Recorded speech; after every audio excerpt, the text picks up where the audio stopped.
Fala pessoal, tudo bem? Eu sou o Márcio Stop, sejam bem-vindos ao Clássicos e Lasanhas. Hoje, lista 5, vamos falar de carros que dominaram a década de 80, aqui no Brasil, obviamente. Mas antes eu queria só fazer um comentário aqui, trocar uma ideia com vocês. É, Teve um infeliz que fez um comentário no vídeo de sexta-feira, que eu coloquei um logos, né, no final do vídeo, e o cara mandou um comentário extremamente grosseiro, mal educado, assim, sabe? Do tipo, ninguém quer saber se você gosta do volante, omita suas opiniões, eu tenho logos e ele é ótimo, bosta seu XR3. Cara, o que que a pessoa pensa que. Por que que uma pessoa coloca um comentário desse? Ao mesmo tempo, o primeiro comentário foi um cara, tipo, gostei do formato, ganhou um seguidor. Pô, brigadão, cara. Valeu mesmo. É Cristiano o nome do cara que fez esse comentário seguindo o canal. O outro, obviamente, para quem não sabe, o YouTube tem uma ferramenta excelente que chama Ocultar Usuário. Aí, assim, eu ocultei o usuário do canal, o comentário dele sai do vídeo e ele fica. Ele continua me seguindo, mas, assim, qualquer comentário que ele fizer não vai aparecer mais no meu canal. Porque, assim, quer comentar? Sua opinião diverge da minha? Ótimo, vamos conversar, vamos trocar uma ideia. Posta aqui, faz um comentário, eu vou responder, eu respondo todos os comentários.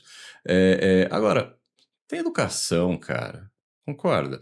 Eu não gosto do Logos. Você gosta do Logos? Bom pra você. Agora, o canal é meu. Eu vou omitir a minha opinião. Não posso dar minha opinião no meu canal.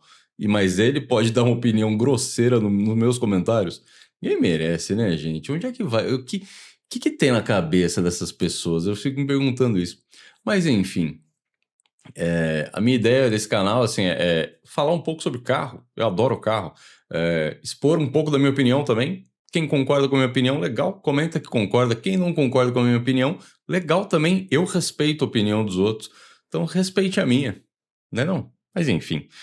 Agora, se tem uma coisa que é treta, é preço de carro, gente. Vou falar para vocês que assim, essa lista aqui eu trouxe 5 carros que venderam bastante na década de 80. é, E o primeiro, ele é o mais barato da lista e ao mesmo tempo ele é caro pro carro que é. Pois é. Estou falando aqui de um Monza. Vou até colocar já para vocês. Putz, e eu fiz uma bobagem no vídeo do Golf, né? Que eu achei que eu estava compartilhando a tela e não estava. Enfim, mas faz parte. O próximo vai sair direitinho. Olha só. Estamos falando de um Monza, é um SLE 2.0.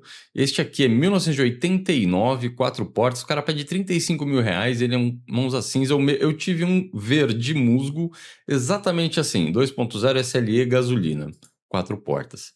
Eu adoro o Monza, né? De verdade, assim. O Monza, na época que ele foi lançado, na década de 80, ele foi um carro de status e conforto muito mais acessível, né, do que era o Opala.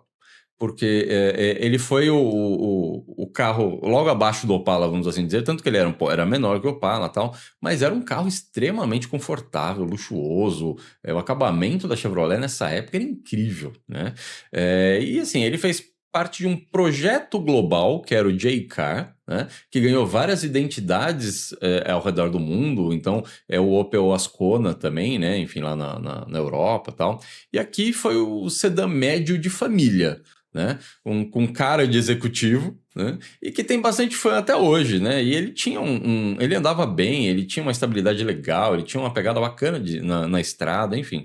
Eu adorava o meu Monza, para falar a verdade. Este aqui tem um 2.0 Família 2 com 110 cavalos e 17,3 kg de torque. O 0 a 100 dele em 10,5 com 170 de máxima.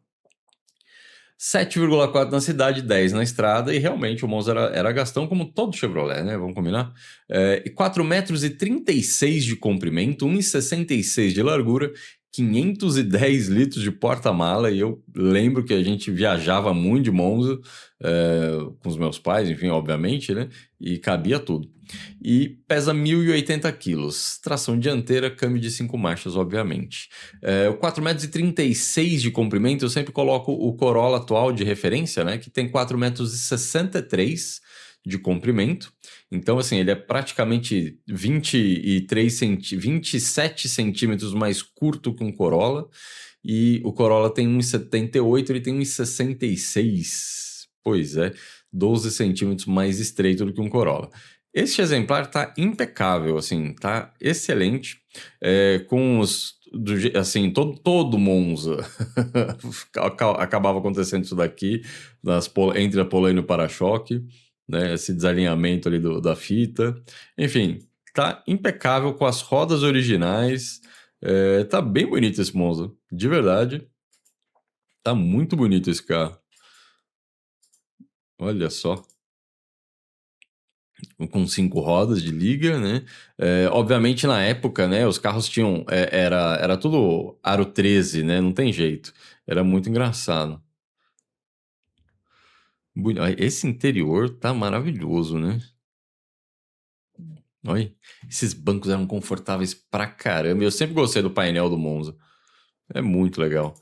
É muito conforto. Olha, eu vou falar que assim, é um baita carro que eu realmente não entendo porque a galera não curte. Sim, é um carro extremamente confiável, um carro extremamente confortável, anda bem. É um carro assim para família, super legal, que vendeu pra caramba, tem muita peça, mas o mercado não curte, né? A galera não gosta de Monza. Acho muito curioso isso. Mas, enfim, como eu já falei, cada um com seu cada um com a sua opinião. Eu gosto de Monza, mas eu não teria outro Monza. Já tive. Mas como eu falei, assim, 35 mil reais naquele Monza, qualquer outro carro por 35 mil reais as pessoas não reclamam. Mas um Monza todo mundo fala assim, nossa, não vale isso. Não estou discutindo se vale ou se não vale 35 mil reais um Monza. Na minha opinião, até vale. Mas, assim, aquele é um Monza que a galera vai pagar 20, 22, né? O cara vai ficar aí muito tempo com esse Monza à venda por esse preço. Agora, o que eu acho que realmente não vale, que a galera perdeu a noção total, apesar que esse aqui ainda não é um dos mais caros, viu? Eu estou falando de um Gol GTI.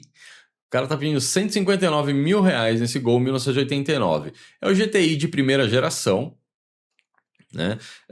Que é aquela coisa assim, é um baita carro, mas que tem aquela bendita injeção Legetronic, que é muito complexa, tá? De verdade, é uma injeção. E assim, na época ela já era ruim, com a nossa gasolina hoje, do jeito que tá, pior ainda, né? Mas tá aí, ó, um baita de um carro legal. Agora, não acho que vale 160 mil reais o Gol. De qualquer forma, o Gol ele é o primeiro carro brasileiro com injeção eletrônica de série, né? No nosso mercado, assim, foi o primeiro que veio, que lançado no Brasil com injeção eletrônica e abriu aí o caminho para vários outros esportivos e carros não só esportivos, mas enfim, todos os carros começaram a ter injeção eletrônica depois do Gol GTI. Obviamente, né? Então, assim, ele tinha uma proposta bem clara. Ele era um hatch leve com motor forte e rápido. Era um hot hatch. Era a evolução do Gol GT, que virou o GTS e o GTI, né? Do jeito que todo mundo queria aí na década de finalzinho da década de 80, começo de 90. Ele, obviamente, tinha um motor AP 2000 com 120 cavalos, 18,4 kg de torque. O 0 a 100 dele era em 8,8 segundos, o que era muito bom para a época. 185 km por hora de velocidade máxima. Reza a lenda que ele fazia 8,5 na cidade e 13,4 na estrada. O Gol era um hatch com 3,84 m de comprimento, 1,60 de largura, 273 litros de porta-mala e pesando só 997 quilos. Cara, é muito legal. É demais. Eu acho o Gol realmente assim um baita carro. Vários outros carros vieram depois na Volkswagen. O Santana Executive saiu também com essa mesma mecânica, né? O mesmo motor e injeção eletrônica, mudava o câmbio, o pointer, a bosta do Logos. Vários outros carros saíram com essa mecânica na Volkswagen e também por causa da Auto Latina, o Escort R3 também tinha essa mesma mecânica. Essa injeção também saiu nos Ômegas 3.0, se eu não me engano, no Cadete GSI. Teve vários carros que acabaram usando essa mesma injeção do Gol, que era a injeção mais moderna para a época, né? Mas o problema é que essa injeção ela não tem a porta OBD. Então, assim, é uma injeção. Eles chamam, a galera que mexe com isso chama de injeção burra, porque você não tem como plugar o computador. Então, é mais ou menos uma injeção com regulagem de carburador, vamos dizer assim, bem porcamente falando. Mas ela tinha um fluxo de ar, que era um sensor na entrada de ar, que é uma baita uma caixa gigante, e o módulo, obviamente, da injeção, que assim, para dar pau isso daí, gente, para que o do meu Escort queimou 2 vezes o módulo. Eu mandei, não queimou uma vez, na verdade. Quando eu comprei o carro estava muito ruim, eu mandei restaurar o módulo e o fluxo de ar. O fluxo de ar estava tão ruim que o pessoal acabou me mandando um outro que eles tinham lá, eu comprei um novo. E depois, por causa da bobina, que deu pau na bobina do meu carro por algum motivo X, queimou o módulo. Eu tive que mandar de novo para o pessoal restaurar ele para mim, lá em Rio Claro, aqui no interior de São Paulo. Mas, enfim, o Gol é um carro maravilhoso. Eu acho lindo, ainda mais essa frente toda quadrada. Esse modelo todo quadradão é o mais legal. Essa frente veio em 1987 com facelift. Os primeiros carros de 87 ainda tinham o interior do Gol antigo. Depois de 88 já mudou o interior. Então você acha ainda GTS com o interior antigo e GTS com o interior novo. E eu acho muito legal. De verdade. Esse aqui tá impecável, né? Tá com as rodas certas, o aro 14 não tá com aumentada nem nada, ponteira de escape correta, os para-choques, tá impecavelmente original este carro. E aí é aquela história, né? Quando você começa a normalizar um Gol a 160 mil, que está impecável, quando você vê assim, puta, os outros impecáveis os caras estão vendendo a 200. E aí você normaliza 160, mas cara, não é normal, né? 160 mil reais.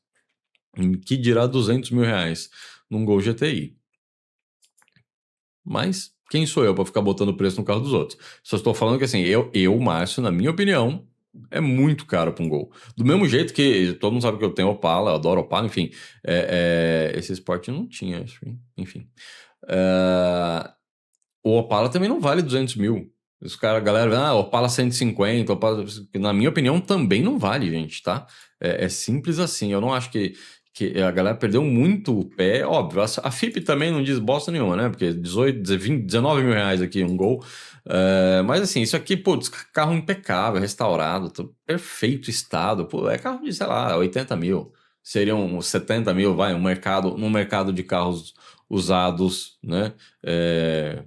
Enfim, mas é complexo, né, gente? Vamos deixar esse assunto para lá. Agora, complexo mesmo é o próximo, que é a galera. Esse aqui, na minha opinião, assim, sem noção, muita sem noção. Eu vou até já colocar ele aqui, ó, pra vocês entenderem. Eu tô falando de um Chevette que o cara pede 157 mil reais num Chevette. Pois é.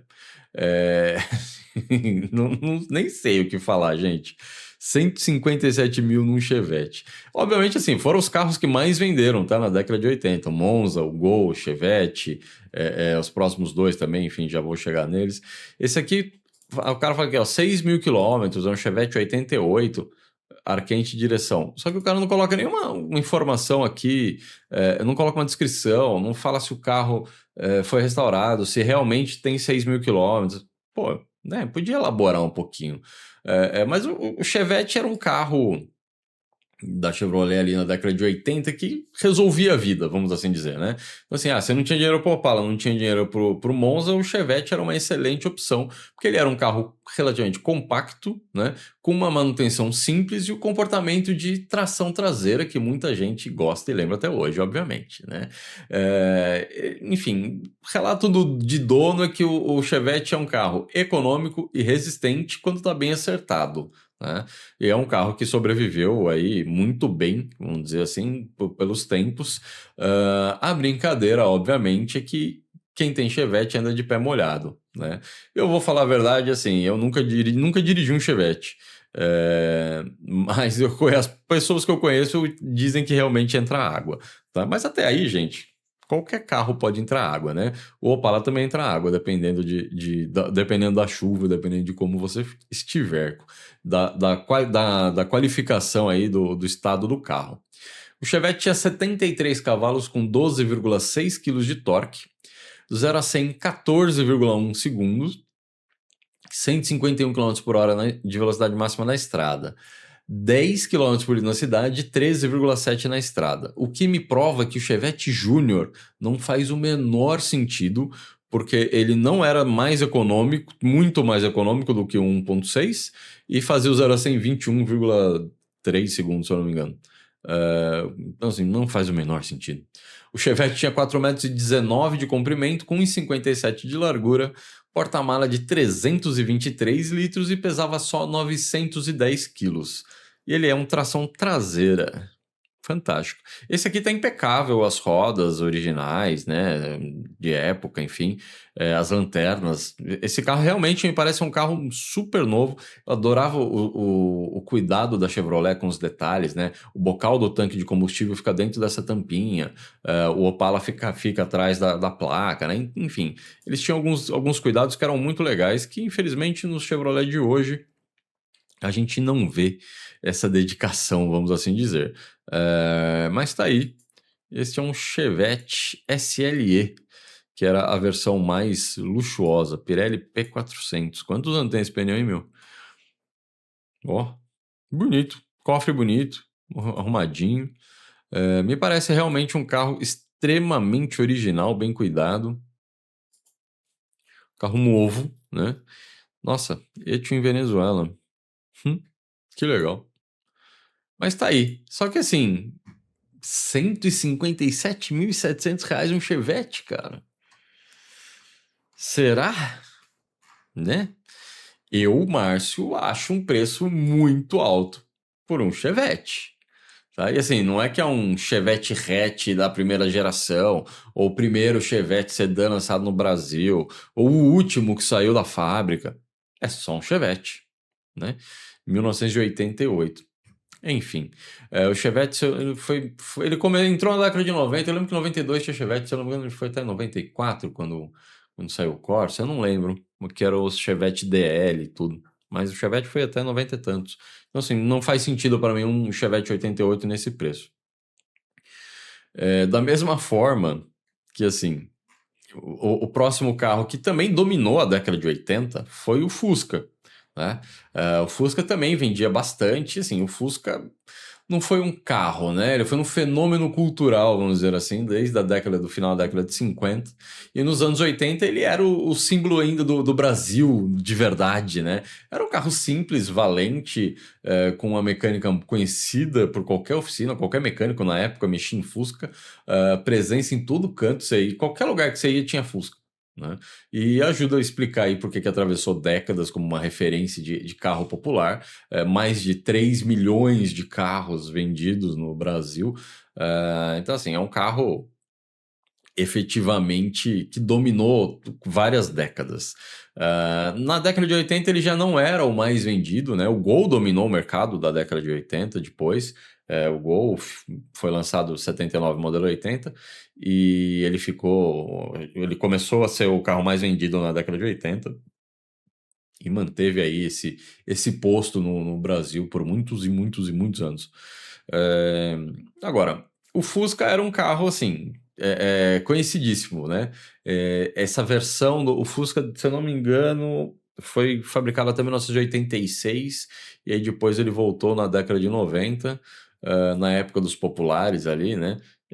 94, 92, acho que ele voltou a ser fabricado pela Volkswagen por alguns anos. Este aqui ele tinha 57 cavalos com 11,8 kg de torque. O 0 a 100 em 16 segundos com 137 de máxima. Reza a lenda que ele fazia 6,8 na cidade, 10,9 na estrada, tinha 4,5 metros de comprimento, 1,54 de largura, 141 litros de porta-malas na frente. Ninguém contava ali o buraco que tinha, né, entre o banco e o motor. E ele pesava só 800 quilos com sua tração traseira e um câmbio manual de 4 marchas. Cara, eu gosto de Fusca. Eu acho muito legal. Cogitei já ter um Fusca, mas hoje, assim, eu tô com um carro só e tô de boa. Já dá dor de cabeça suficiente, só o Opala. Mas tá aí, ó. É muito legal a lanterna grandona. O Fusca era um carro. É o carro básico do básico, né? Eu tenho um conhecido que fala que Fusca não é carro, é só um meio de locomoção.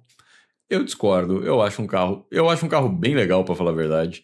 É, concordo que não é o carro mais confortável, nem o melhor de dirigir, mas eu gosto de Fusca, eu acho um carro legal.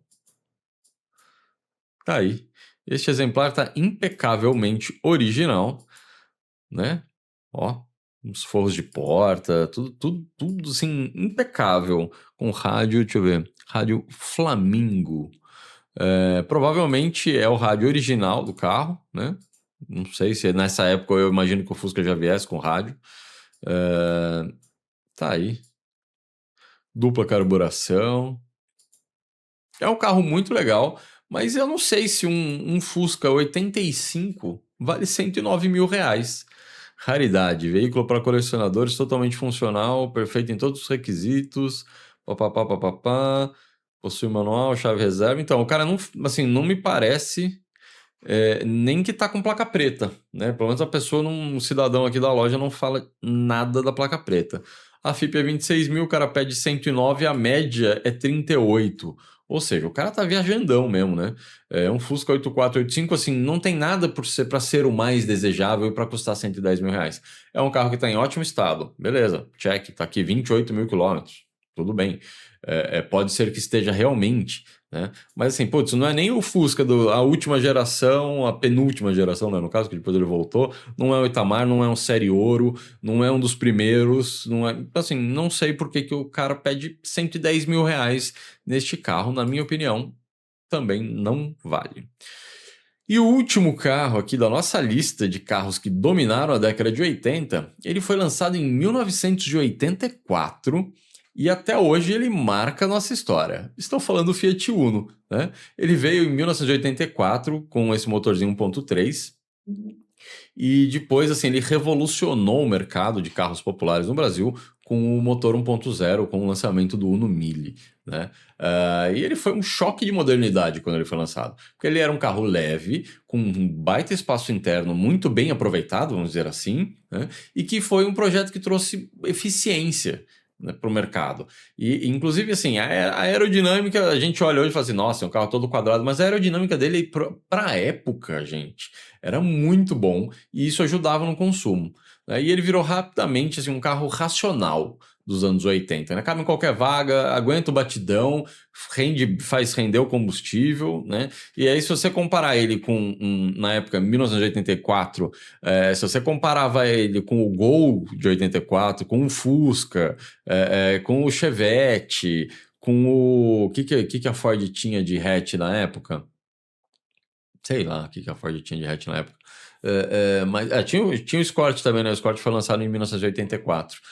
O Escort já era outro tipo de projeto, mas o Uno, assim, veio para revolucionar o mercado, né? Agora, R$ 47.500, um Uno 87, 1.3S álcool, sei lá, né? Papapá, banco, cardíaco, motor novíssimo, sem vazamento, bateu na chave, pegou. O preço pedido só vai entender quem realmente entende de Uno. Olha só, o seu carro está impecável. Não tiramos o mérito dele, né? Mas vai ser difícil você vender, porque se fosse um 1.5R, 1.6R, talvez, né? Porque é uma versão mais desejada. Agora, um Uno básico não vale só porque ele está em bom estado, né? Você fala assim, não, é um carro clássico. Não é um carro clássico, cara. É um carro legal, bacana. Mas assim, os clássicos acabam virando as versões especiais, as versões esportivas, né? Então assim, se pegar um Uno Mille Brio, pô, legal, é um carro raríssimo de achar em bom estado. É um 1.5R, 1.6R, 1.6R MPI. São carros bem legais que pegaram mais valor de mercado. Esse aqui ele tinha 50 cavalos, 59 cavalos, com 10 quilos de torque no motor Fiasa 1.3. O 0 a 100 dele era em 16 segundos, com 150 de máxima. Aqui, o dado de consumo não é do álcool, tá? Veio da gasolina, acabei de olhar aqui. 8,9 na cidade, 12,5 na estrada. O comprimento dele era 3,64 metros de comprimento, com 1,54 de largura, 290 litros de porta-mala com 800 quilos. Os primeiros Unos de 1984 e 85, se eu não me engano, tinham ainda o câmbio 4 marchas, depois já entrou um câmbio de 5 marchas. E ele era um carro assim, era um carro simples, mas tinha quatro parafusos na roda, viu, Quid? Mas era um carro muito, muito robusto. Todo mundo sabe, né? Quem já não viu vídeo de Renegade Toro atolado e Uno passando do lado e indo embora, né? Então, assim, até hoje é um carro extremamente usado, com uma suspensão robusta, enfim, é um baita de um tanque de guerra isso daqui, né? Não é um carro de conforto, é um carro prático para uso no dia a dia, para uso da cidade, para uso em viagem, enfim. Esse painel aqui era muito legal. Esses comandos aqui eram extremamente fáceis de acessar, né? Tá faltando o cinzeiro aqui, hein, meu amigo? Pô, aquele cinzeiro faz toda a diferença, fazia toda a diferença na época de quem pegava estrada de Uno, e porque na época, obviamente, não tinha sem parar, e aí as moedinhas todas do pedágio sempre vinham para aquele cinzeiro. Era muito engraçado. Mas tá aí, o carro, ó, sem aquele cinzeiro é que não vale mesmo 47. Com um cupom de manutenção programada, que engraçado. Papapá, número de placa, chassi. Aí, legal. Todos manuais, rede de assistência. O carro está com 82 mil quilômetros, final de placa 8. Cara, baita carro legal, de verdade, mas eu acho difícil pegar um carro que não é uma versão especial, não é uma versão desejada, cultuada por 47 mil reais. De qualquer forma, vamos recapitular aqui 5 carros que dominaram o Brasil. Ainda tinha vários outros carros, óbvio, né? Mas, na minha opinião, esses são os que mais dominaram o Brasil na década de 80. Eu estou falando do Monza, Chevrolet Monza, Volkswagen Gol GTI. O GTI era um carro caro, então também tinha o GTS, que dominava aí o mercado de quem não podia comprar um GTI. E também tem uma coisa que, na época, a injeção eletrônica, nem todo mundo gosta de mudança, né? E então, a injeção eletrônica foi uma mudança muito boa, mas a galera tinha aquele assim, ih, mas pera lá, meu mecânico não vai saber mexer, quem é que vai mexer com isso? E se der problema, vamos esperar uns anos. Então, o GTS ainda era um carro extremamente vendido. Eu até trouxe um GTS aqui, vou colocar para vocês aqui, ó. Eu tenho um GTS aqui, o cara pede 90 mil reais, GTS 87 com ar-condicionado de fábrica, perfeitamente restaurado, funilaria, pintura, conjunto mecânico, enfim. Esse aqui para mim eu acho um preço relativamente mais justo, tá? 90 mil reais. De qualquer forma, também é um preço caro, mas assim, o carro tá impecável, lindo, original, os adesivos, aerofólio, enfim. Tá muito bonito, que o cara não tirou umas fotos muito legais, né? Precisava de umas fotos mais longe, traseira inteira até tem, mas um ângulo esquisito, frente e tal, mas tudo bem. Este aqui é com esse é um 87, então ele tem o interior do Gol GT, né? Vamos dizer assim. Esse relógio é extremamente raro de achar, que legal. Com rádio, esse não é o São Francisco, né? Esse é o Los Angeles, com toca-fitas Los Angeles. Que demais, cara. Tá muito bonito realmente este carro. Os bancos Recaro. Isso daqui, basicamente, assim, era o interior do Gol GT, né? Aí eles tiraram o GT daqui, botaram o S aqui. Mas, assim, é o interior do Gol GT numa carroceria já mais moderna. Essa tampa de porta-luva sempre quebrava. Mas tá aí, muito legal. O GTS também foi um carro bem vendido. Então, desculpa, vamos recapitular aqui. Chevrolet Monza, Volkswagen Gol GTI ou GTS, Chevrolet Chevette, Volkswagen Fusca e Fiat Uno. Foram 5 carros que dominaram a década de 80. Fala aqui para mim nos comentários, o que você acha?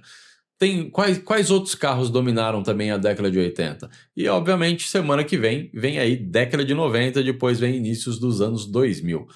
Pessoal, lembre de curtir esse vídeo, isso me ajuda muito para o YouTube recomendar para outras pessoas. Segue o canal, ativa as notificações e a gente se vê no próximo vídeo.